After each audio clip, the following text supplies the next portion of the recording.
দেখো বন্ধুরা, গাড়িতে খাটনি আছে। এই যে অর্ঘদীপ সকালবেলা একটু ব্যাংকে গেছিল,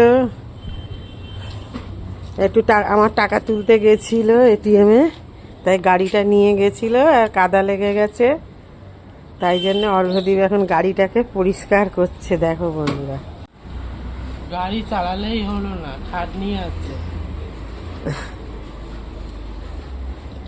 দেখো অর্ঘদীপের এখন কি বিশাল খাটনি, আর আকাশে তো রোদ উঠছেই না। এই যে বন্ধুরা দেখো, এখন বিছনা করতে চলে এসছি।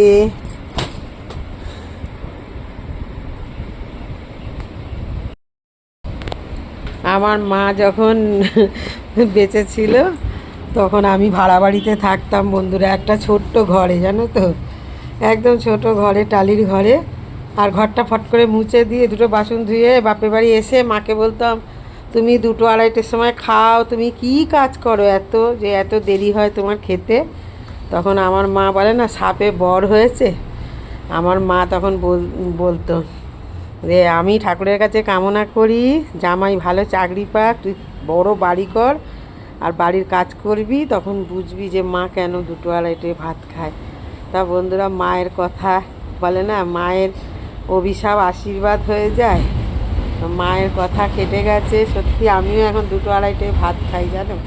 আমি এখন মায়ের মতনই হয়ে গেছি।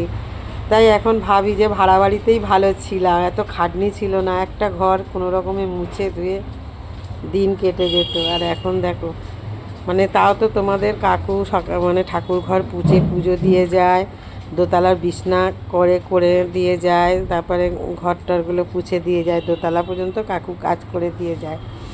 এই একতলার কাজ, রান্নাঘরের কাজগুলোই আমি আর অর্ঘদীপ করি। অর্ঘদীপ জল টল এনে দেয়, সাহায্য করে। অর্ঘদীপের আজকে অনেক খাটনি, গাড়ি নিয়ে বেরিয়েছে আর রাস্তায় তো জল কাদা, এখন সব পরিষ্কার করছে, জানো। এই দেখো বন্ধুরা, বিছানাটা আমার হয়ে গেল। এই দেখো বিছানাটা হয়ে গেল। দেখো, এই যে বন্ধুরা, আমার বিছানাটা এখন হয়ে গেল। এখন এক কাঁড়ি বাসন আছে রান্নাঘরে, বাসন মাজবো বা রান্নাঘর পুছবো, স্নান করব, খাবো, তারপর আবার ভিডিও দেবো।